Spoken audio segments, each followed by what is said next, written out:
السلام عليكم ورحمة الله وبركاته. بسم الله الرحمن الرحیم. قصه سه پیامبری که الله متعال آنها را به سوی دهات فرستاد. این قصه را الله متعال در سوره یاسین از آیت 13 تا 27 بیان کرده است. اعوذ بالله من الشیطان الرجیم. واضرب لهم مثلا اصحاب القرية اذ جاءها المرسلون. و ای پیامبر برای آنها مثال و داستان مردم آن دهات را بگو چون پیامبران ما بدانجا آمدند. اکثر علما میگویند آن دهات انطاکیا است که در شمال سوریه نزدیکی ترکیه است. اذ ارسلنا الیهم اثنین فكذبوهما فعززنا بثالث فقالوا انا الیکم مرسلون. آنگاه دو نفر از پیامبران را به سوی آنها فرستادیم. یعنی اولا الله متعال به سوی دهات انطاکیا دو پیامبر را فرستاد. پس آنان را تکذیب کردند، مثل همیشه آن دو پیغمبر را باور نکردند. سپس با فرستادن سوم پیامبر آنها را تقویت کردیم. یعنی یک پیغمبر دیگر را الله متعال فرستاد که سه پیغمبر شدند و یعنی با قوت شدند. پس گفتند، یعنی پیامبران گفتند ما به سوی شما فرستاده شده ایم، یعنی ما پیغمبر هستیم و آمدیم تا اینکه شما را از گمراهی به راه حق هدایت کنیم. ابن عباس رضی الله عنه میگوید در دهات انطاکیه پادشاهی بود، او را انتیخس پسر انتیخس می نامیدند و اهل دهات انطاکیا بت پرست بودند. الله متعال به سوی آنها سه پیامبر را فرستاد. این سه پیامبر را صادق و صدوق و شلوم می نامیدند. وقتی این سه نفر، این سه پیامبر آمدن و دعوت کردند به سوی یکتاپرستی، آنها را باور نکردند. اهل دهات گفتند شما انسان هستید مثل ما و خداوند رحمان چیزی را نازل نکرده است. شما دروغ میگویید، شما پیغمبر نیستید و هیچ دینی نازل نشده است. مثل قوم های گذشته وقتی پیامبران دعوت میکردند مردم را به سوی یکتاپرستی، به سوی توحید، مردم با سختی رد میکردند و باور نمیکردند. اکثریت مردم باور نمیکردند، هرچندی که پیامبران کوشش میکردند آنها را میفهماندند، اما بیفایده بود. اهل دهات گفتند بیگمان ما شما را به فال بد گرفته ایم، شما نحس هستید، یعنی شما اینجا آمدید نحس هستید، شما برای ما یعنی نحسی می آید. اگر دست نبردارید، اگر دعوت خود را از اینجا بس نکنید، چیکار میکنیم؟ شما را سنگسارتان خواهیم کرد و از سوی ما عذابی دردناکی به شما خواهد رسید، یعنی شما را میکشیم بالاخره. وقتی اهل دهات پیامبران را تهدید کردند، پیامبران گفتند هرچی ما را میگوید شما خودتان هستید، یعنی ما را میگوید نحس هستید، شما خودتان نحس هستید.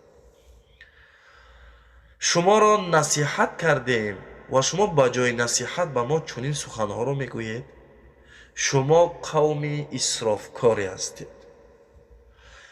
یکی از اهل دهات، بعضی علما میگویند حبیب نجار نام داشت، والله اعلم، میگویند حبیب نجار نام داشت، ایمان آورده بود و یعنی در جای دوری بود. وقتی شنید که پیغمبران را تهدید میکنند، اهانت میکنند و میخواهند بکشند، ترسید که بر اهل دهات، یعنی بر اهل قوم خود عذاب نازل میشود مثل قوم های گذشته و یعنی سراسیمه به سوی پیامبران آمد به جایی که مردم جمع شده بودند و گفت ای قوم من، ای قوم، پیامبران را اطاعت کنید، پیروی کنید از آنها، شما کسانی را پیروی کنید که از شما مال طلب نمی کنند، یعنی شما را به یک تا پرستی دعوت میکنند و در عوض از شما مال طلب نمی کنند، از برای الله شما را دعوت میکنند و خودش یعنی ایمان خود را آشکار کرد و گفت چی شده است مرا که پرستش نکنم کسی را که مرا آفریده است؟ یعنی من همان ذاتی را میپرستم که مرا آفریده است و به سوی او باز میگردم. آیا من بجز خداوند معبودی را بپرستم که هیچ فایده و ضرری به من نمیرساند؟ یعنی همان بت‌هایی که اهل دیهات میپرستند نه ضرر و نه فایده و یگان از آنها فایده ای نیست، چطور همون بت‌ها را من بپرستم؟ اگر چنین کنم یقینا آنگاه من در گمراهی آشکار خواهم بود. من به پروردگارتان ایمان آوردم پس سخنان من را بشنوید. یعنی به پیامبران گفت من به پروردگارتان ایمان آوردم، سخنان من را بشنوید. یعنی ایمان خود را آشکار کرد. اهل دیهات بعد از اینکه سخنان حبیب نجار را شنیدند گفتند تو با این 3 نفر ایمان آورده ای و این 3 نفر را دستگیری میکنی، یعنی اطاعت میکنی، پیروی میکنی.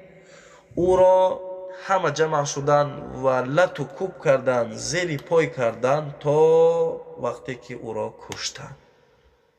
یعنی حبیب نجار وقتی که مردم را دعوت کرد و پیامبران را اطاعت کرد، مردم او را به قتل رساندند. حبیب نجار شهید شد، مرد. ولی چی میگوید حبیب نجار؟ قیل دخول الجنه، یعنی الله متعال به حبیب نجار فرمود قیل دخول الجنه، یعنی به جنت بدرو. قال یا لیت قومی یعلمون. حبیب نجار چی میگوید وقتی که به جنت در آمد؟ ای کاش قوم من میدانستند که چی است در اینجا برای مؤمنان. وقتی که الله متعال به حبیب نجار فرمود بعد از وفاتش قیل دخول الجنه، گفته شد به جنت درآ. وقتی که حبیب نجار به جنت در آمد و نعمت را در جنت دید گفت قال یا لیت قومی یعلمون، ای کاش قوم من میدیدند که چیز در اینجا برای مؤمنان، الله متعال برای مؤمنان چی تیار کرده است. پروردگارم مرا بخشید و از جمله گرامی شدگان قرار داده است. یعنی الله متعال گناهان پیشین من را بخشید و مرا در جنت مکانی عطا کرده است. و بینید که حبیب نجار بعد از وفاتش هم قوم خود را دعوت کرد. بعد از اینکه اهل دیهات حبیب نجار را کشتند الله متعال بر آنها غضب کرد و برای نابود ساختن و یا اینکه عذاب دادن اهل دیهات الله متعال هیچ لشکری را نفرستاد. برای نابودی آنها جبرائیل علیه السلام را فرستاد. جبرائیل علیه السلام یک بار صدا زد، یک آواز بلند و وحشتناکی که همه خاموش و هلاک شدند. یعنی با شنیدن آن آواز جسم آنها پاره پاره می شد و خانه آنها، دهات آنها چی؟ نیست و نابود می شد. یک آوازی بلند و وحشتناکی که همه آنهایی که ایمان نآورده بودند همه آنها را هلاک کرد. بینید که جبرائیل علیه السلام با این قوت و با این بزرگی است. رسول الله صلی الله علیه و سلم وقتی جبرائیل علیه السلام را به صورت حقیقیش دید میگوید چشمم به هر طرفی که نگاه میکردم جبرائیل علیه السلام بود. یعنی آسمان چی بزرگ است به هر طرفی که چشم رسول الله صلی الله علیه و سلم، یعنی رسول الله صلی الله علیه و سلم نظر میکرد، در همان جا جبرائیل علیه السلام بود. این جسمی بزرگ داشت و از همه ملائکه با قوت جبرائیل علیه السلام است. در یکی از احادیث رسول الله صلی الله علیه و سلم است که یک ملائکه عادی وصف میکند که چقدر بزرگ است. اکنون بینید جبرائیل علیه السلام از همه بزرگترین ملائکه. چی بزرگ است الله متعال، الله متعال چی بزرگ است. این بزرگی مخلوق را الله متعال نشان میدهد که جبرائیل علیه السلام چقدر قوت دارد. ای افسوس بر این بندگان، هیچ پیامبری به سوی آنها نمی آمد مگر آنها او را مسخره می کردند.